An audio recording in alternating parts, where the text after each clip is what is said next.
আল্লাহ তাআলা তৌফিক না দিলে কোনো মানুষ তার নিজের ক্ষমতা বলে আর যোগ্যতার বলে নেক আমল করতে পারে না। আল্লাহ তাআলা তৌফিক না দিলে কেউ গুনার থেকেও বাঁচতে পারে না। যে আল্লাহ তাআলা আমাদেরকে এই মোবারক আমলের তৌফিক দান করলেন, ওই আল্লাহ তাআলার জন্য আমরা শুকরিয়া আদায় করি আলহামদুলিল্লাহ। নেক আমলের পরে আল্লাহ তাআলার শুকরিয়া আদায় করা, এটা মানুষকে নেক আমলের দিকে আরো বেশি উদ্বুদ্ধ করে। শুকরিয়া জিনিসটাকে যদি আমরা আমাদের ভাষায় প্রকাশ করি, তাহলে এর অর্থ দাঁড়ায় আমার এই নেক আমলের কৃতিত্ব আমি নিজে না নিয়ে কৃতিত্বটা আল্লাহ তাআলার হাতে সুপর্দ করলাম। এর মানে হলো আমি আমার ক্ষমতায় করি নাই, করতে পারি নাই, তুমি আমাকে দিয়া করায়া নিছো, তুমি আমাকে দিয়া করায়া নিছো। আমি আমার শক্তিতে করি নাই, আমি আমার যোগ্যতায় করি নাই, করতে পারি নাই, তুমি আমাকে দিয়া করায়া নিছো। তাহলে এই নেক আমলের পিছে আমার যতটুকু কৃতিত্ব, তার চাইতে বড় কৃতিত্ব তোমার, যে তুমি এই গুরুত্বপূর্ণ কাজের জন্য আমার মতো মানুষকে তুমি বেছে নিছো। আল্লাহ তাআলা যদি ইচ্ছা করতেন এ সমাজের সবচাইতে বড় শিক্ষিতদেরকে দিয়ে এ কাজ করাবেন, তাহলে আমরা অনেকেই বাদ পড়ে যেতাম নাকি? আল্লাহ তাআলা যদি চাইতেন এ সমাজের সবচাইতে যারা ধনী মানুষ তাদেরকে দিয়ে তিনি এ কাজ করাবেন, তাহলেও আমরা বহু মানুষে বাদ পড়ে যেতাম। আল্লাহ তাআলা যদি চাইতেন সবচাইতে যোগ্য মানুষকে দিয়ে তিনি করাবেন, তাহলেও আমরা অনেকেই এর থেকে বাদ পড়ে যেতাম। কিন্তু আল্লাহ তাআলা এমন কোনো মাপকাঠি নির্ধারণ করেন নেই, বরং আমরা যে কয়জন মানুষ এখানে আসার সুযোগ পাইছি, এটা কেবলমাত্র আল্লাহ তাআলা আমাদেরকে মনোনীত করছেন। কেন করছেন তিনি জানেন, আমরা জানি না। তিনি কেন আমাদেরকে বেছে নিলেন তিনি জানেন, কিন্তু আমরা উপকৃত। দয়া করে আল্লাহ তাআলার ওই নির্বাচনের মধ্যে, মনোনয়নের মধ্যে তিনি আমাদেরকে তালিকাভুক্ত করছেন। হযরত শেখ সাদী রহমাতুল্লাহ আলাইহি উলামায়ে কিরাম, জনসাধারণ সকলের কাছে পরিচিত একজন মানুষ, যদিও উনি অনেক আগের মানুষ, কিন্তু সবার কাছে পরিচিত। শেখ সাদী সবাই চেনে, নামে তাকে সবাই চেনে। অনেক বড় আলেম, দার্শনিক, অভিজ্ঞ মানুষ ছিলেন। উনি একটা কথা বলতেছেন বুঝানোর জন্য, মিন্নাত মানে কে খেদমতে সুলতা হামি কুনি, মিন্নাত বা সেনাস তোরা মুয়াফফাক শুদি বা খায়ের। তুমি বাদশার প্রতি এটাকে ইহসান হিসেবে বা অনুগ্রহ হিসেবে বুঝো না যে তুমি বাদশার খেদমত করে দিচ্ছ, কাজেই তুমি না হইলে বাদশা ক্ষতিগ্রস্ত হইতো। বরং তুমি এটা বোঝো তোমার মতো মানুষকে বাদশা তার দরবারে খেদমতের জন্য রাখছেন, তোমার মতো মানুষকে বাদশা তার দরবারে খেদমতের জন্য রাখছেন।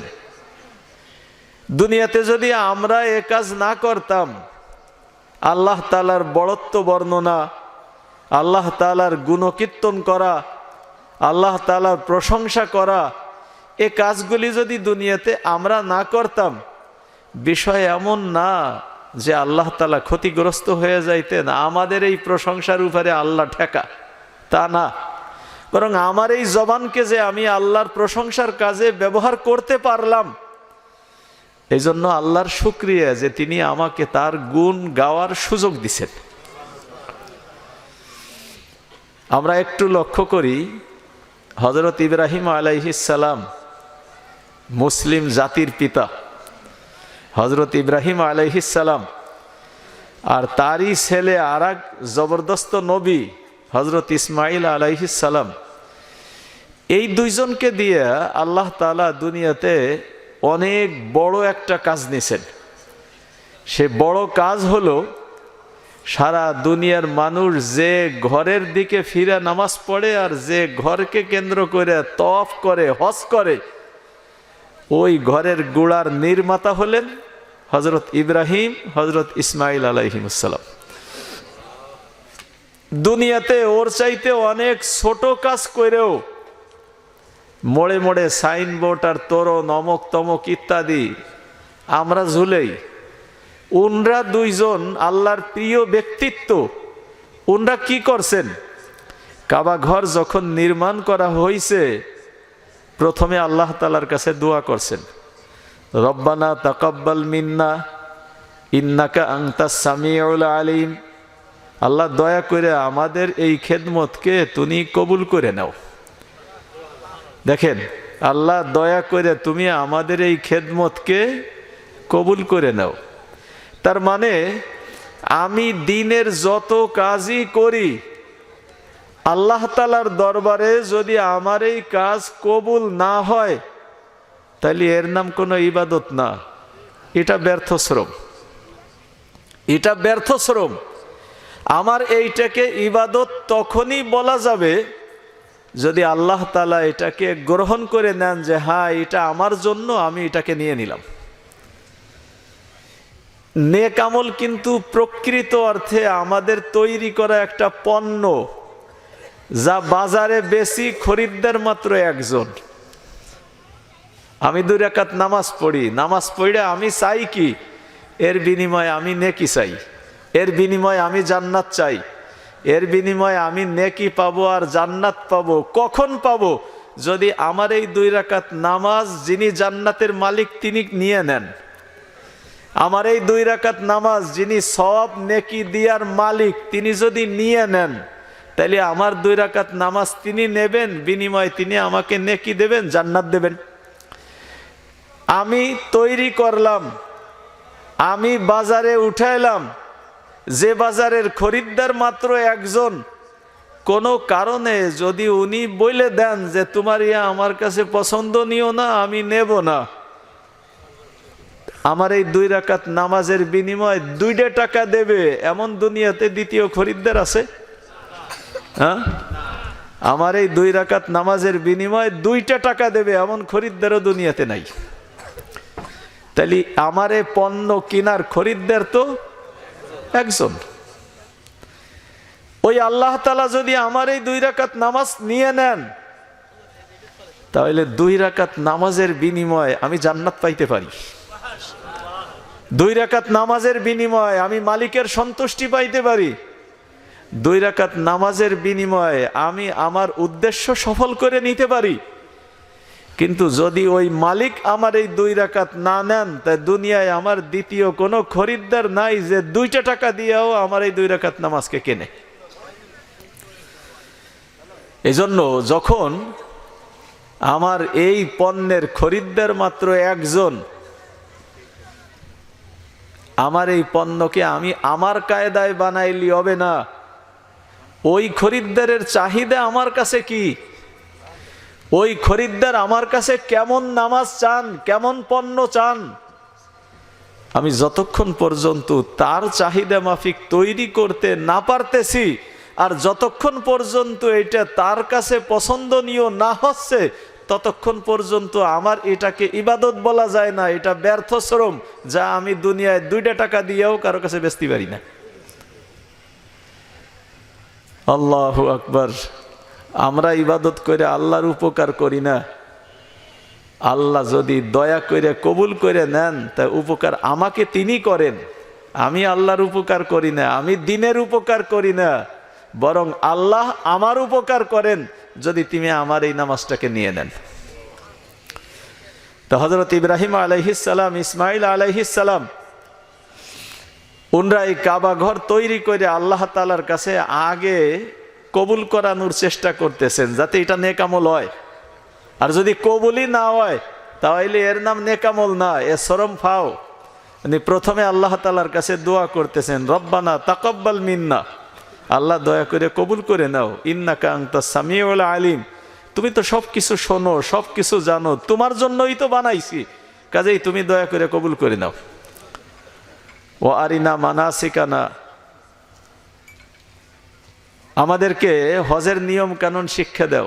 রব্বানা ওয়াজআলনা মুসলিমাইন লাকা ওয়া মিন যুররিয়াতিনা উম্মাতাম মুসলিমাতাল লাক ওয়া আরিনা মানাসিকানা ওয়া তুব আলাইনা।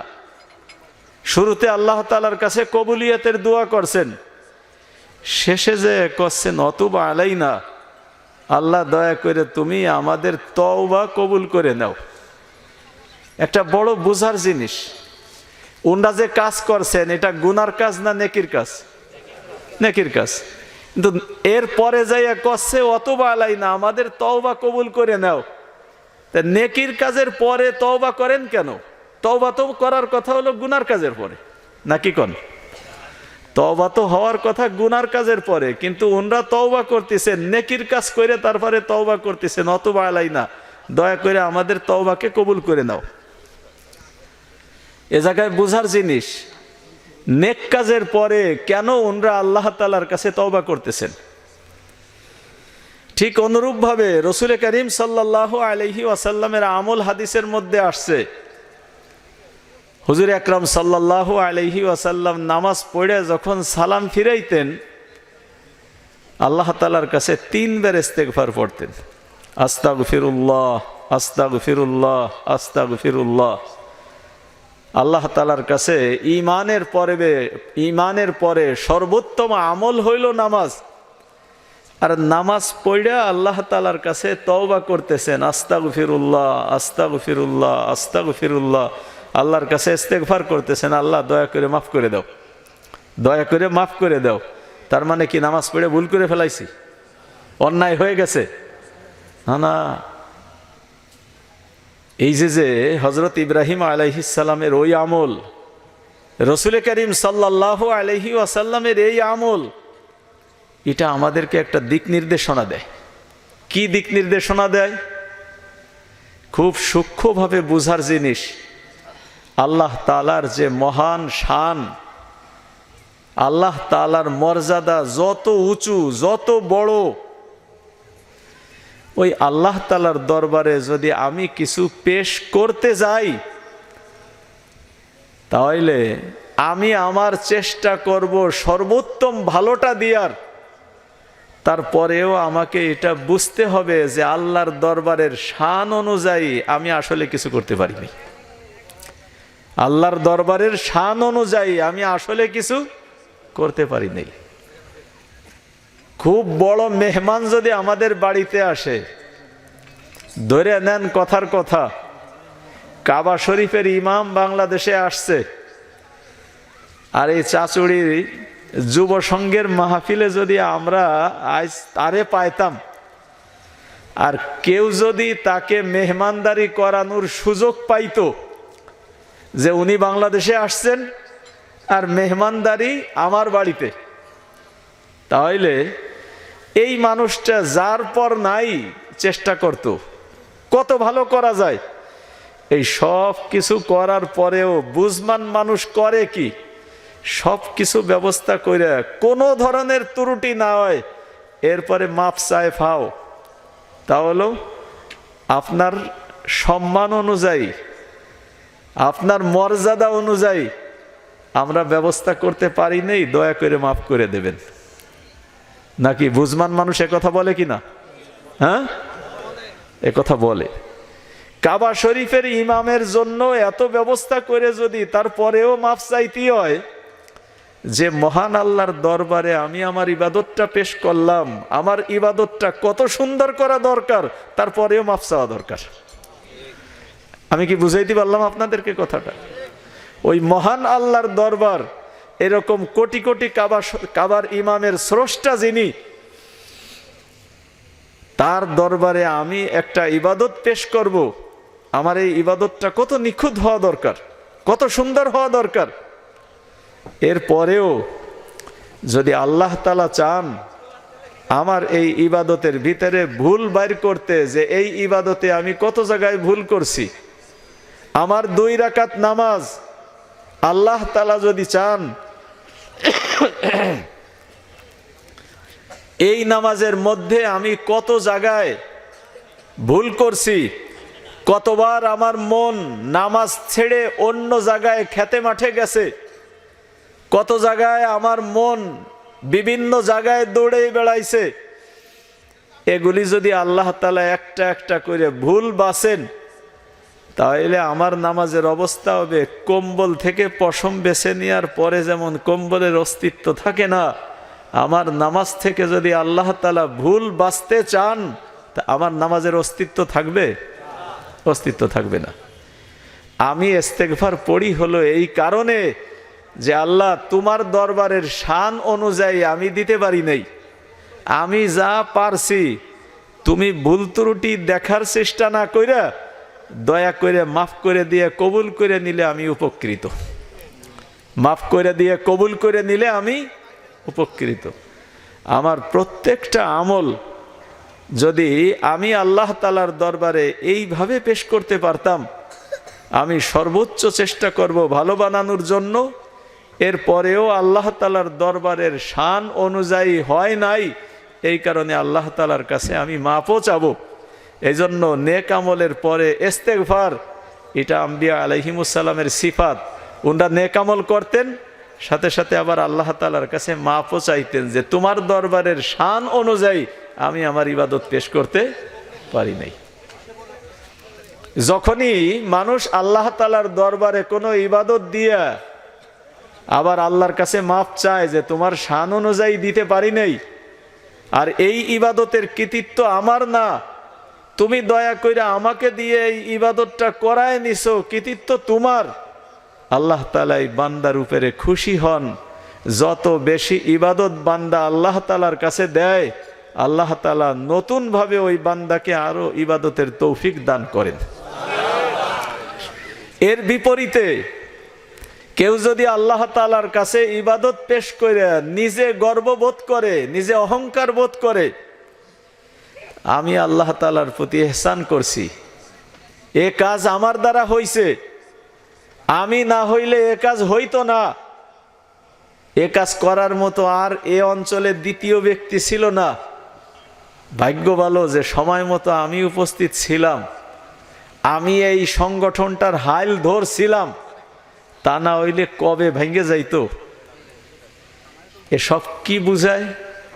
তার মানে আল্লাহ তাআলার এই দ্বীনি কাজ আমার কাছে ঠেকা, আল্লাহ তাআলার এই দ্বীনি কাজ আমার কাছে ঠেকা।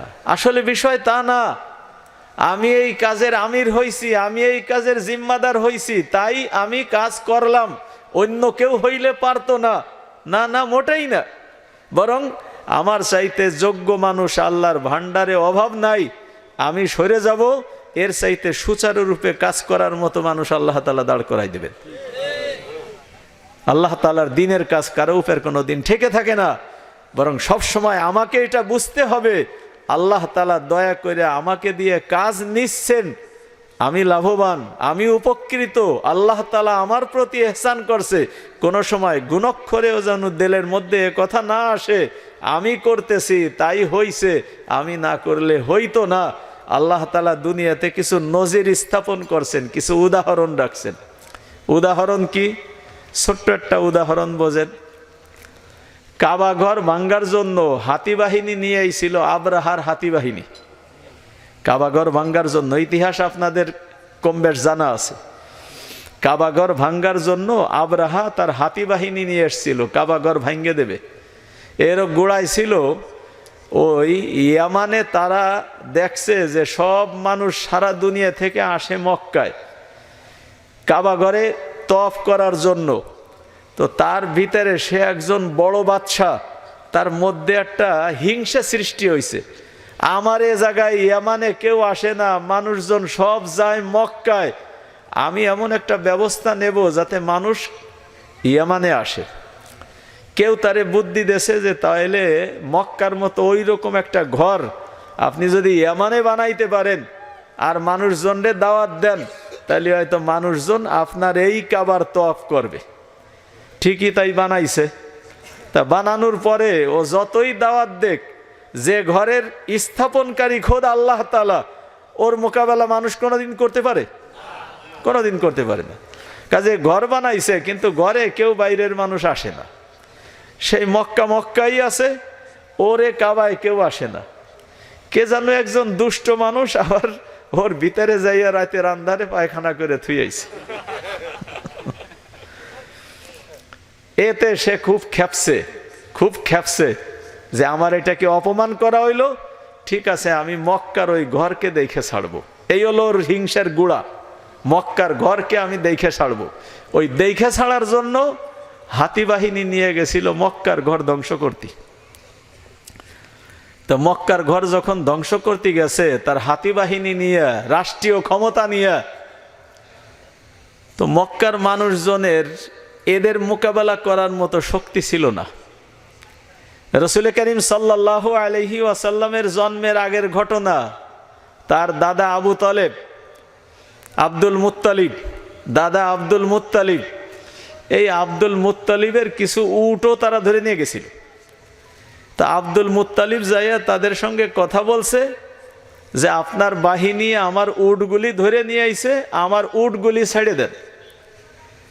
তো উট ছেড়ে দেছে, কিন্তু ওই দলের যে নেতা সে কইছে যে আমরা তো মনে করছিলাম আপনি আমাদের কাছে অনুরোধ করবেন যাতে আমরা কাবার উপরে হামলা না করি, কিন্তু আপনি এ জায়গার একজন বড় নেতা হইয়া আপনি কাবা শরীফ ধ্বংস হবে সেটার খেয়াল করলেন না। আপনি আপনার উট 200 ছাড়াই নিয়ে চলে গেলেন, আমরা ভাবিও নেই যে আপনি শুধু উটের সুপারিশ করে শেষ করবেন। তো উনি একটা জবাব দিছিলেন যে আমি যেমন উটের মালিক, আমি আমার উট ছাড়াই নিতে আসছি, ওই যে ঘরের বিরুদ্ধে আপনি লড়াই করতে আসছেন ওর একজন মালিক আছে। যে ঘরের বিরুদ্ধে লড়াই করতে আসছেন ও ঘরেরও একজন মালিক আছে। আমি উটের মালিক, আমি উট ছাড়াই নিয়ে গেলাম, ওই ঘরের মালিক তার ঘর রক্ষা করবে। অত্যন্ত দামি কথা, অত্যন্ত দামি কথা। ঘরের মালিক আছে, কাজেই ওই ঘরের মালিক ঘর রক্ষা করবে। এরপরে সে দোয়া করছে, মুশরিক হইলেও আল্লাহকে বিশ্বাস করত, দোয়া করছে আমাদের শক্তি নাই ওই হস্তি বাহিনীর মোকাবেলা করার, তোমার শক্তি আছে, তুমি তোমার ঘরের হেফাজত করো। আল্লাহ তাআলা ঘরের হেফাজত করছেন। তো হেফাজতের মধ্যে দিয়ে ওই হাতি বাহিনীকে আল্লাহ তাআলা একটা সবকও দিছেন। ওই সবকটাই আমি আপনাদের সামনে বলতে চাচ্ছি।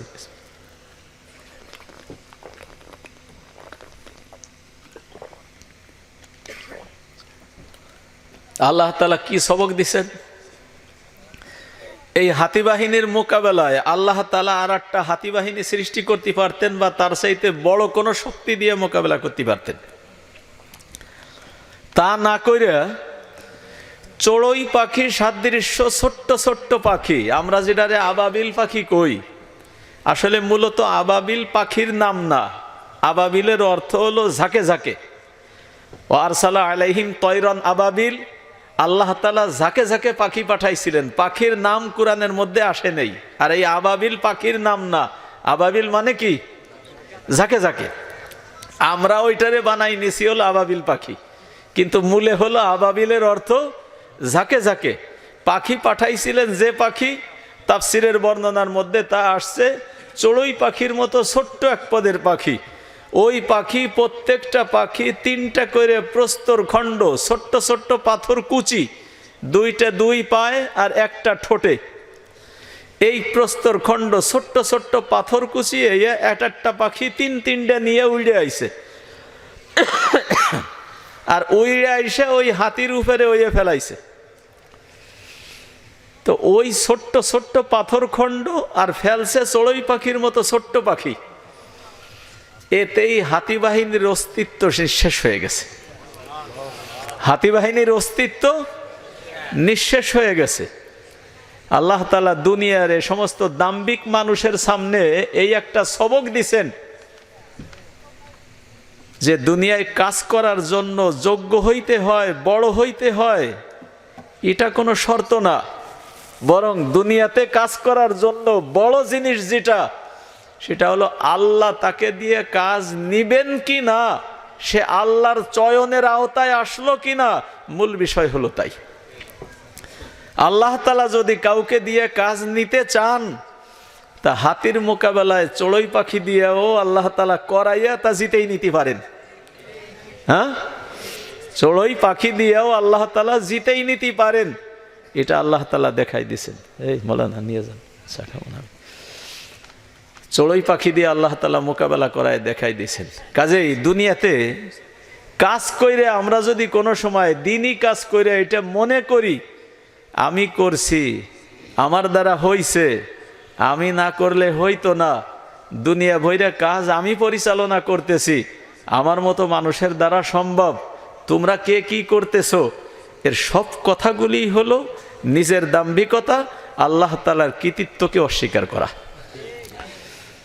এই জন্য ওই গুড়ায় যে কথা বলছিলাম শুকরিয়া, এর মানে হলো যে এই কৃতিত্ব আমার না, কৃতিত্ব আল্লাহর, তিনি দয়া করে আমাকে দিয়ে কাজ নিচ্ছেন, অন্যথায় আমার এমন ক্ষমতা নাই, এমন যোগ্যতা নাই যে আমি কাজ করতে পারি।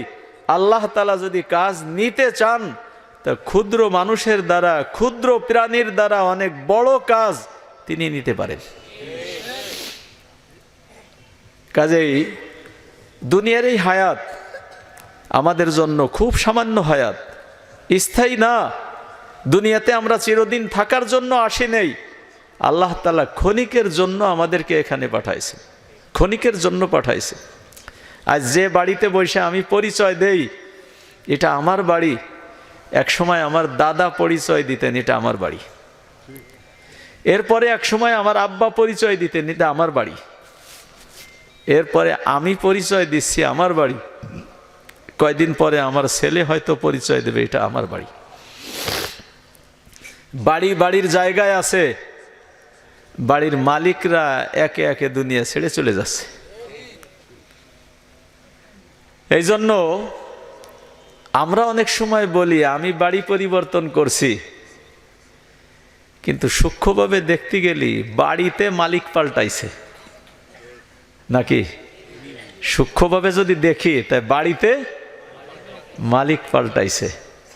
এক সময় আমার দাদার মালিকানা ছিল, ওই বাড়িতে দাদারে বাদ দিয়ে বাপরে মালিক বানাইছে, এরপরে আমারে বানাইছে, সামনে অন্য কেউরে বানাবে।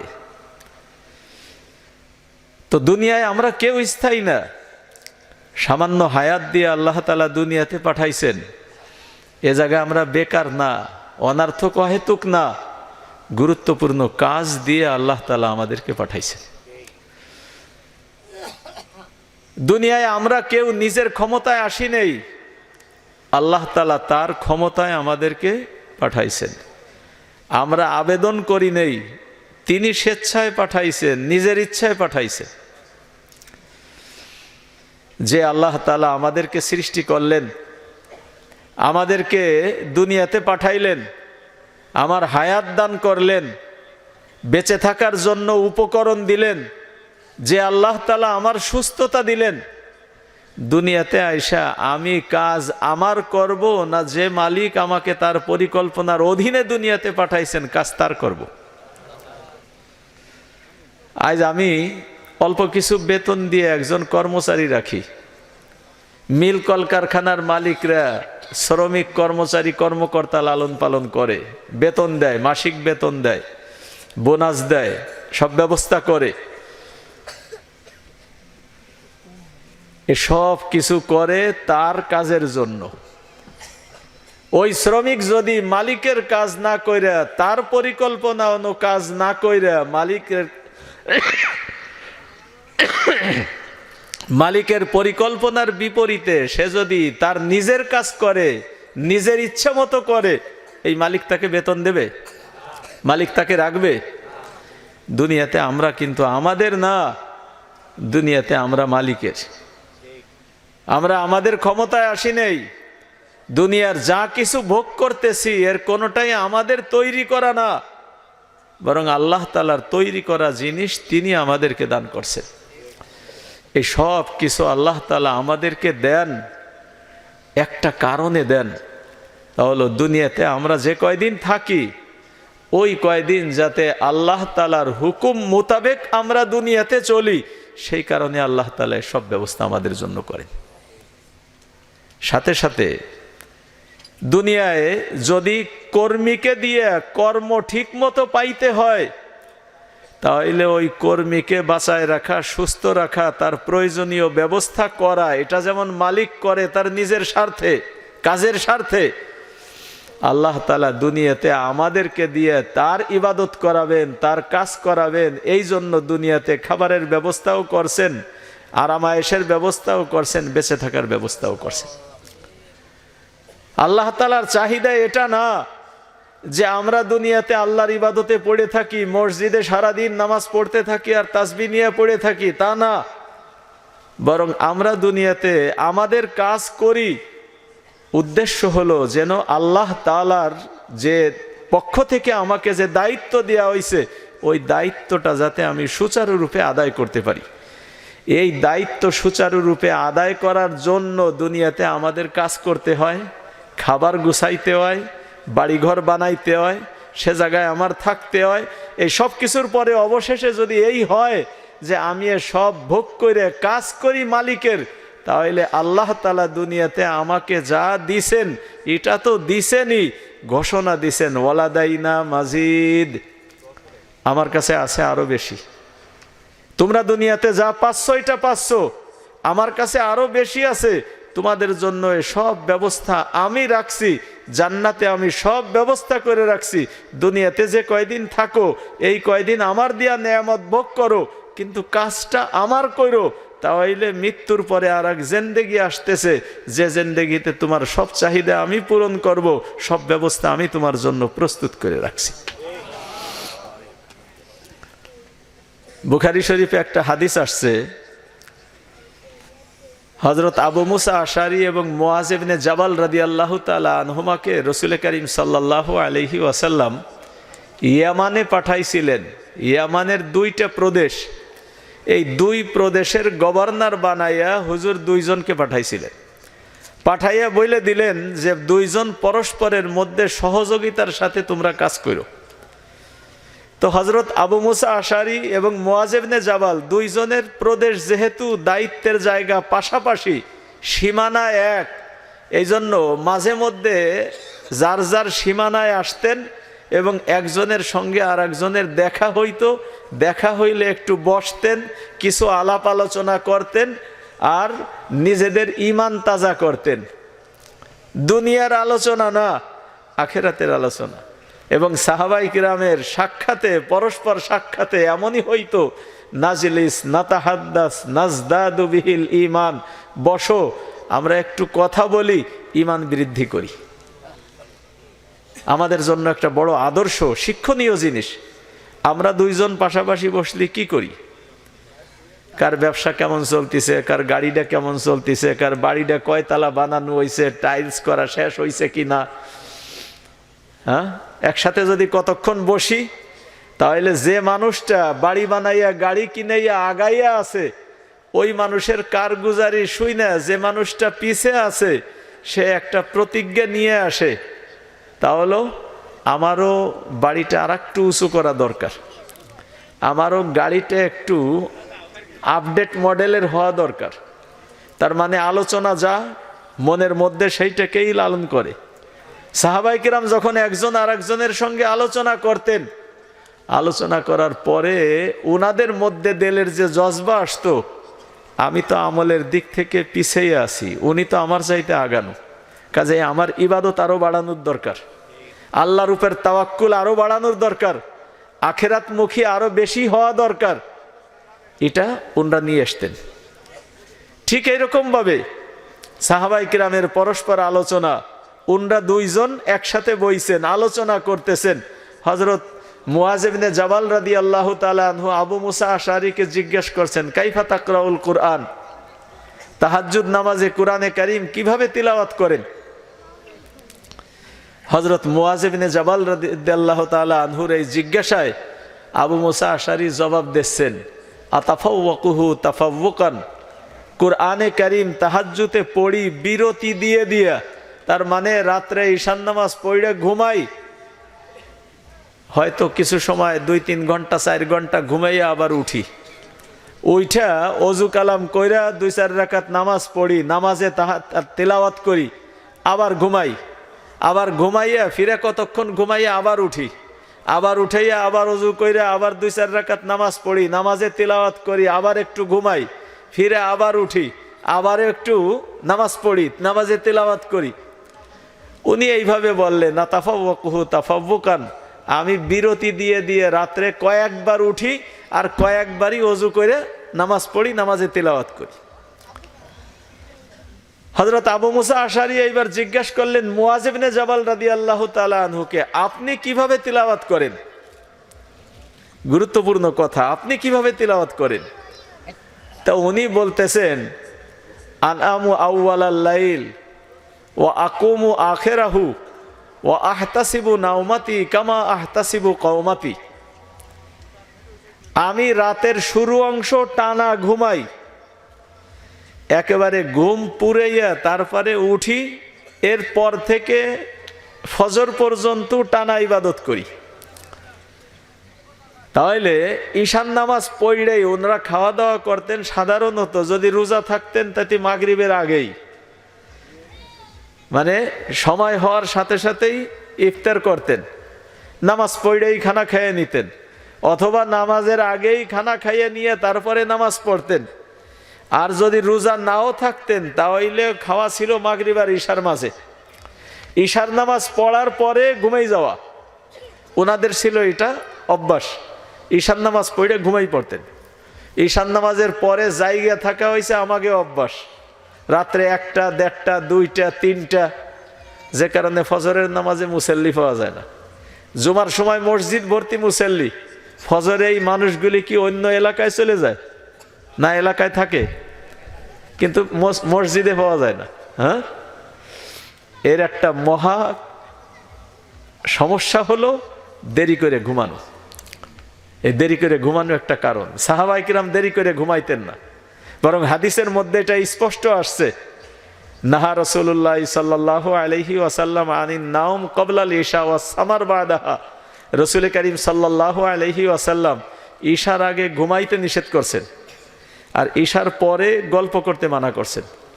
তাইলে খাওয়া দাওয়া হয়ে যাবে ঈশার আগে, ঈশান নামাজ পড়া সারা, ঘুমাই পড়তে হবে। তাহলে শেষ রাত্রে ঘুম ভাঙতে বাধ্য। মানুষের তো ঘুমের একটা চাহিদা আছে, ওই চাহিদা মিটে গেলে একাই ঘুম ভেঙে যাবে।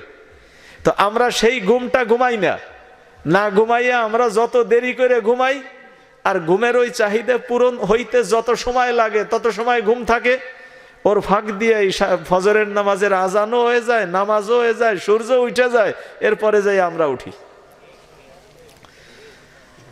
তো হযরত মুআয ইবনে জাবাল রাদিয়াল্লাহু তাআলা আনহু বলতেছেন, আনামু আউওয়ালাল লাইল ওয়া আকুমু আখিরাহু, রাতের শুরু অংশ টানা ঘুমাই আর শেষ রাত্রে টানা জায়গায় ইবাদত করি। ওয়া আহতাসিবু নাওমাতি কামা আহতাসিবু কওমাতি, আমি আমার ঘুমটাকেও ওই রকম ইবাদত মনে করি, আমার জেগে থাইকে নামাজ পড়াকে যেমন ইবাদত মনে করি। এই কথাটা আমি আপনাদেরকে বুঝাইতে চাচ্ছিলাম, বুখারী শরীফের হাদিস, যে আমি আমার ঘুমটাকেও ইবাদত মনে করি, জায়গা থাইকে নামাজ পড়াকে যেমন ইবাদত মনে করি। কেন ওনার ঘুমটাও কেন ইবাদত হইল? কারণ হলো এই, উনি যে ঘুমাইয়া শরীরের চাহিদাটা পূরণ করে একটা ফ্রেশ মন নিয়ে উঠছে, সুস্থ শরীর নিয়ে ঘুম থেকে উঠছে, যে কারণে ইতমিনানের সাথে নামাজ পড়ার উনি সুযোগ পাইছেন। যখনই ঘুমের ঘাটতি থাকবে, কেউ যদি রাত্রে 2টার সময় ঘুমাইয়া তারপরে ফজরের নামাজে ওঠে, তা ইমাম সাহেবের কিরাত একটু লম্বা হইলে বিরক্ত হয়, এতক্ষণ পর্যন্ত নামাজ পড়ে কি এই নামাজে দাঁড়াই থাকে কেন?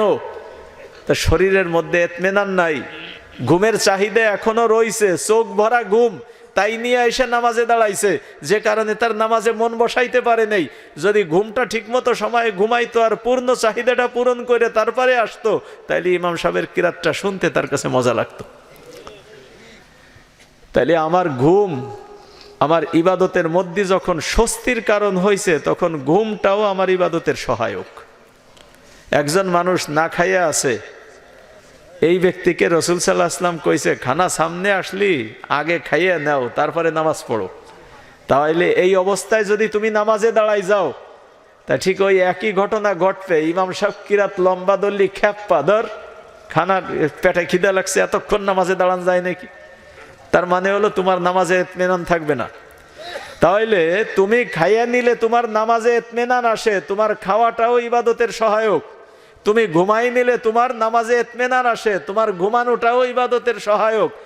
দুনিয়ায় মমিনের জিন্দেগিতে দুনিয়া নাই, মমিনের জিন্দেগির সবকিছু হলো মমিনের ইবাদতের সহায়ক। কাজেই যতক্ষণ পর্যন্ত আমাদের কামাই রোজগার, আমাদের বাড়ি গাড়ি, এগুলি যদি আমাদের ইবাদতে সহায়ক হয়, তাহলে এগুলি আমার নেকির কাজ। আর যদি আমার কামাই আমার ইবাদতের পথে বাধা হয়ে দাঁড়ায়, আমার গাড়ি বাড়ি আর আমার আনন্দ বিনোদন আর আমার আরামায়েশ, এটা যদি আমার ইবাদতের পথে বাধা হয়ে দাঁড়ায়, তাহলে আমার কামাই রোজগার এটা ইবাদতে সহায়ক না, বরং কিয়ামতের ময়দানে এর পুঙ্খানুপুঙ্খ হিসাব আল্লাহ তাআলার দরবারে আমাকে দিতে হবে। এই জন্য ইসলাম কামাই করতে মানুষকে মানা করে না, বরং বুখারী শরীফের হাদিসের মধ্যে আসছে, মান আখাযাহু বিহাক্কিহি ওয়া আতাহু ফি হাক্কিহি ফানি'মাল মাউনাতু হিয়া। সম্পদ যদি কেউ তার যথাযথ হক অনুযায়ী কামাই করে এবং সম্পদ যদি কেউ যথাযথ হক অনুযায়ী ব্যয় করে, তো সম্পদ মুমিনের জিন্দেগিতে কতই না সুন্দর সহায়ক। ইসলাম কি কামাই করতে মানা করছে? না না। সাহাবায়ে কিরামের মধ্যে অনেক বড় ধনী ছিলেন হযরত উসমান বিন আফফান রাদিয়াল্লাহু তাআলা আনহু, হযরত আব্দুর রহমান বিন আউফ রাদিয়াল্লাহু তাআলা আনহু। এরপরেও আল্লাহ তাআলা ঘোষণা, রাসূল করিম সাল্লাল্লাহু আলাইহি ওয়াসাল্লাম ঘোষণা দিয়েছেন যে এরা জান্নাতি। আশারায়ে মুবাশশারা যে 10 জনকে এক হাদিসে রাসূল করিম সাল্লাল্লাহু আলাইহি ওয়াসাল্লাম যে 10 জনকে জান্নাতি হওয়ার ঘোষণা দিয়েছেন, তার মধ্যে হযরত উসমান বিন আফফানও আছেন, তার মধ্যে হযরত আব্দুর রহমান বিন আউফও আছেন। তাহলে সম্পদ কিন্তু জান্নাতের পথে বাধা না, যদি সম্পদ মানুষের ইবাদতের সহায়ক হয়। হুজুরের পরে হযরত আবু বকর সিদ্দিক রাদিয়াল্লাহু তাআলা আনহু ছিলেন মুসলিম জাহানের খলিফা। তারপরে হযরত উমর রাদিয়াল্লাহু তাআলা আনহু ছিলেন মুসলিম জাহানের খলিফা। হযরত উমর রাদিয়াল্লাহু তাআলা আনহুর যুগে অর্ধ জাহান মুসলিম শাসন অধীনে ছিল এবং তৎকালীন পরাশক্তি রোম পারস্য এই দুইটাকেই পরাজিত করে সেই এলাকাগুলি, সেই অঞ্চলগুলি এটা ইসলামী খিলাফতের অধীনে করছিলেন হযরত উমর রাদিয়াল্লাহু তাআলা আনহু। এরপরেও তার এই খিলাফত কি জান্নাতে যাওয়ার পথে বাধা হয়ে দাঁড়াইছে? না। রাসূল করিম সাল্লাল্লাহু আলাইহি ওয়াসাল্লাম ঘোষণা দিয়েছেন, উমর ফিল জান্নাহ, উমর জান্নাতি। শুধু তাই না, লাউ কানা বাদি নাবিয়্যুন লাকানা উমর, আমার পরে যদি কেউ নবী হইতো তাহলে উমরই হইতো নবী। অন্য এক হাদিসে আসছেন, ইহান ইয়া ইবনাল খাত্তাব মা লাকিয়াকা শাইতানু সালেকান ফাজ্জান ইল্লা সালাকা ফাজ্জান গায়রা ফাজ্জিক। শয়তান যদি তোমাকে কোনো রাস্তা দিয়ে আসতে দেখে, তাহলে তোমার রাস্তা সাইডে ভিন্ন রাস্তায় চলে, তোমার পথে শয়তান আটে না। তাহলে সম্পদ যদি ইবাদতে সহায়ক হয়, এটা জান্নাতে যাওয়ার পথে বাধা না। রাষ্ট্রীয় ক্ষমতা যদি ইবাদতে সহায়ক হয়, এটা জান্নাতের পথে বাধা না। তাহলে মমিনের যে কথা বলতেছিলাম, মমিনের দুনিয়া নাই যতক্ষণ পর্যন্ত তার কাজ কর্ম, তার কামাই রোজগার, তার আরাম আয়েশ এটা ইবাদতে সহায়ক, ততক্ষণ পর্যন্ত সব কিছু দিন। কাজেই দুনিয়াতে আমাকে চলতে হবে, আল্লাহ তাআলার হুকুম থাকবে মুখ্য। এখানেই মমিন আর কাফেরের মধ্যে একটা বড় ব্যবধান। কাফেরকে যদি জিজ্ঞাসা করা হয়, এত মেহনত কইরা কি করবা? বলে কামাই রোজগার করি। কামাই করে কি করবা? বলে কামাই করে একটু দুনিয়াতে শান্তিতে বাইসে থাকবো। বাইসে কি করবা? এর জবাব ওর কাছে নাই, বাঁচবো, ওর এই পর্যন্ত জবাব। মমিনের সামনে আর একটা জবাব আছে। এই একই জবাব দিয়ে মমিনকে যখন ফিরতে জিজ্ঞাসা করা হবে, বাইসে কি করবা? মমিনের জবাব, আমি আল্লাহর ইবাদত করব। কথা বুঝাইতে পারছি? মমিনের জবাব, আমি আল্লাহর ইবাদত করব। তার মানে হলো এই, মমিন দুনিয়াতে খায়, পরে, আরামায়েশ করে, বেঁচে থাকে আল্লাহর ইবাদতের জন্য, আর কাফের দুনিয়াতে বেঁচে থাকে বাঁচারই জন্য, বাঁচারই জন্য। এই জন্য কাফের যদি কোনো কারণে মরে যায়, তাহলে ও মৃত্যুকে মনে করে বিফলতা আর ক্ষতি, আর মমিন যদি মরে যায় তো মমিন মৃত্যুকে মনে করে সফলতা। আমি দুনিয়ার কষ্ট ছাইড়ে আল্লাহ তাআলার কাছে চলে গেছি, আমি আল্লাহর কাছে চলে গেছি। এই যে দুনিয়া আমাদের স্থায়ী বসবাসের জায়গা না। যে কয়টা দিন থাকি এই কয়টা দিন যেন আল্লাহ তাআলার হুকুম পালন করি, এর জন্য হলো দুনিয়া। এই মানুষ যাতে আল্লাহর হুকুম পালন করে জান্নাতের পথ ধরতে পারে, এর জন্য আল্লাহ তাআলা দুনিয়াতে মানুষের প্রতি দয়া পরবশ হয়ে দুনিয়াতে নবী রাসূল পাঠাইছেন। উদ্দেশ্য মানুষকে দিন শিক্ষা দাও, দিন মানার পদ্ধতি তাদেরকে বুঝিয়ে দাও, তাহলে তারা মানতে পারবে। অন্যথায় যদি মানুষকে দুনিয়াতে ছেড়ে দেওয়া হয় তোমরা আল্লাহর ইবাদত করবা, ইবাদত কি জিনিস তা মানুষ জানে না, কিভাবে করতে হয় তাও মানুষ জানে না, তাহলে এই মানুষগুলি জাহান্নাম থেকে পরিত্রাণ পাইয়া জান্নাত পাবে কিভাবে পাবে যদি তাকে এই পথ দেখাই দেয়া না হয়। এজন্য আল্লাহ তাআলা দয়া কইরা যুগে যুগে নবী রাসূল পাঠাইছেন, মানুষের হেদায়েতের জন্য আসছে। সর্বশেষ রসুল করিম সাল্লাল্লাহু আলাইহি ওয়াসাল্লামকে আল্লাহ তাআলা দুনিয়ার বুকে পাঠাইছেন, এই জিম্মাদারি দিয়ে পাঠাইছেন। হুয়াল্লাযী বাআসা ফিল উম্মিয়িনা রাসূলাম মিনহুম ইয়াতলু আলাইহিম আয়াতিহি ওয়া ইউযাক্কিহিম ওয়া ইউআল্লিমুহুমুল কিতাবা ওয়াল হিকমা ওয়া ইন কানু মিন ক্বাবলু লাফি যালালিম মুবিন। আল্লাহ তাআলা বলতেছেন যে উম্মিদের থেকে তাদেরই জন্য একজন রসুল পাঠাইছেন, যার কাজ এক নম্বর কাজ হলো কুরআনে কারীমের তিলাওয়াত করে মানুষকে শুনানো। কুরআনে কারীমের তিলাওয়াত করে মানুষকে শুনানো। আপনারা জানেন রসুল করিম সাল্লাল্লাহু আলাইহি ওয়াসাল্লাম যে সমাজে তিনি নবী হয়ে আসছিলেন, ওই সমাজটাকে আজও পর্যন্ত ইতিহাসে স্মরণ করে আইয়ামে জাহেলিয়ত নামে। এমন কোনো সমস্যা ছিল না যা ওই সমাজে না ছিল। মানুষের জান মাল আবরু ইজ্জতের কোনো নিরাপত্তা নাই, কোনো গ্যারান্টি নাই, পেটে খাবার নাই, পরনে কাপড় নাই। এমন সময় রসুল করিম সাল্লাল্লাহু আলাইহি ওয়াসাল্লাম নবী হয়ে আসলেন, ঘোষণা দিলেন, ইয়া আইয়ুহান নাস কুলু লা ইলাহা ইল্লাল্লাহ তুফলিহুন, তোমরা লা ইলাহা ইল্লাল্লাহর সাক্ষ্য দাও, এক আল্লাহকে বিশ্বাস করো, কামিয়ে বয়ে যাবা। যদি এটাকে কেউ যুক্তির দৃষ্টিতে দেখতে চায় তাহলে পেটে খাবার নাই, লা ইলাহা ইল্লাল্লাহর দ্বারা কামিয়াবি কিভাবে আসবে? লা ইলাহা ইল্লাল্লাহর দ্বারা কামিয়াবি কিভাবে আসবে? পরনে কাপড় নাই, লা ইলাহা ইল্লাল্লাহর দ্বারা কামিয়াবি কিভাবে আসবে? সমাজে নিরাপত্তা নাই, লা ইলাহা ইল্লাল্লাহর দ্বারা কামিয়াবি কিভাবে আসবে? একটার সাথে আর একটার কোনো জোড় নাই, এমন একটা কথা রাসূল সাল্লাল্লাহু আলাইহি ওয়াসাল্লাম বলছেন। ওই যে একটা গল্প শুনছিলাম, কোন স্কুলে একজন নতুন অঙ্ক মাস্টার গেছে। তো অঙ্ক মাস্টার যাইয়া কিছু একটা প্রথম সবক, প্রথম ক্লাস একটা কেরেশমা দেখাইতে হয়। তা কেরেশমা দেখাইছে, একটা প্রশ্ন করছে ছাত্রদেরকে, বলো তো যে মতিঝিল থেকে তোমাদের স্কুলে আসতে আমার সময় লাগলো আধা ঘন্টা, আমার বয়স কত? কথা বুঝছেন? প্রশ্ন, অঙ্কের প্রশ্ন, যে মতিঝিল থেকে তোমাদের স্কুলে আসতে আমার সময় লাগলো আধা ঘন্টা, বলো তো আমার বয়স কত? তখন ছাত্ররা তো যার যার কলম উঁচা করে আহা করে বসে রয়েছে। আধা ঘন্টা সময় লাগলো, ও দিয়ে ওনার স্যারের বয়স কীভাবে বাইর করে? একজন ছাত্র অঙ্ক কইসেই যাচ্ছে, তা কইসে যাইয়া একটা রেজাল্ট বাইর করছে। এমন ছাত্র যে ওই ক্লাসের সবচাইতে হগাডা, রেজাল্ট বাইর করছে কি, স্যার আমি কইতে পারি। কি কও? আপনার বয়স 60 বছর। ঘটনাক্রমে তা মিলেও গেছে। এখন স্যার নিজেও আশ্চর্য যে এর মধ্যে ও কি কইরে আমার বয়স বাইর করলো। তাই এখন ওই ছাত্ররে জিজ্ঞেস করতেছে, বাবা কদি তুমি কিভাবে আমার বয়স বাইর করলা? তখন কচ্ছে, স্যার আমার একটা চাচতো ভাই আছে আদা পাগলা, ওর বয়স হলো 30 বছর। কথা কি বুঝছেন? আমার একটা চাচতো ভাই আছে আদা পাগলা, ওর বয়স হলো 30 বছর। আপনার বয়স 60 বছর, বসছেন তো অঙ্কের ফলাফল? হ্যাঁ,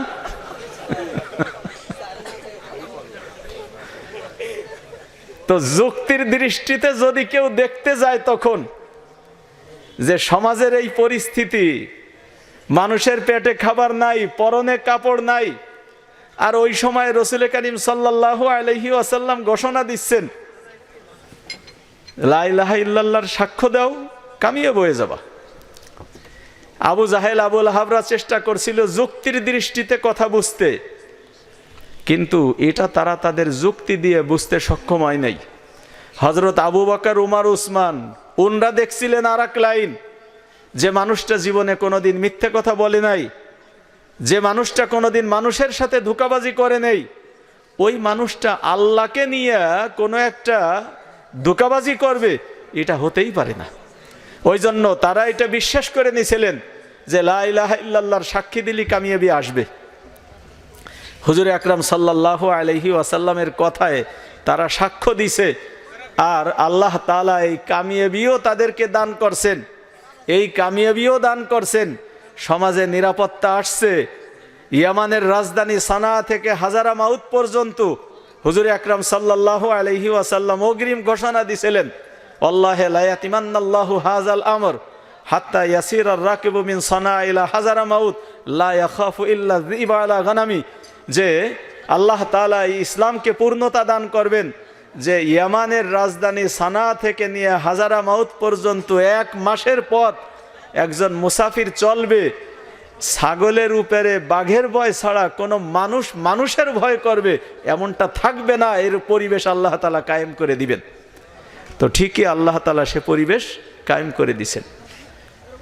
দুনিয়াতে রসুল করিম সাল্লাল্লাহু আলাইহি ওয়াসাল্লাম ওই রকম সমাজে আসছেন, জাহেলি সমাজে।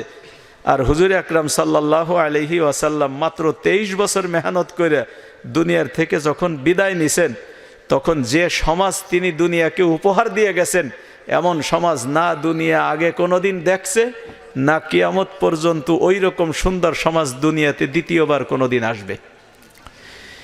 এই যে অল্প দিনের মেহনতে রসুল করিম সাল্লাল্লাহু আলাইহি ওয়াসাল্লাম এত সুন্দর একটা সমাজ উপহার দিয়ে গেলেন।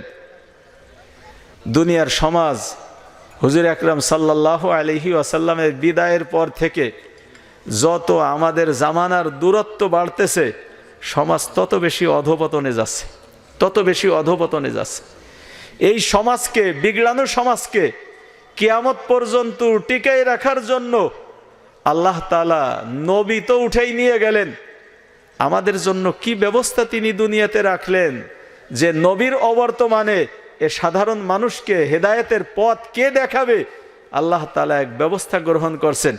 নবী করিম সাল্লাল্লাহু আলাইহি ওয়াসাল্লাম বলে গেছেন, আল উলামা ওয়ারাসাতুল আম্বিয়া, আমি দুনিয়ার থেকে চলে যাচ্ছি, নবুয়ত থাকতেছে, নবী চলে যাচ্ছে, নবুয়ত থাকতেছে, এখনো পর্যন্ত যদি কাউকে ঈমানদার হতে হয় তা মুহাম্মাদুর রাসূলুল্লাহর সাক্ষ্য দিয়া ব্যতীত কেউ ঈমানদার হইতে পারে না।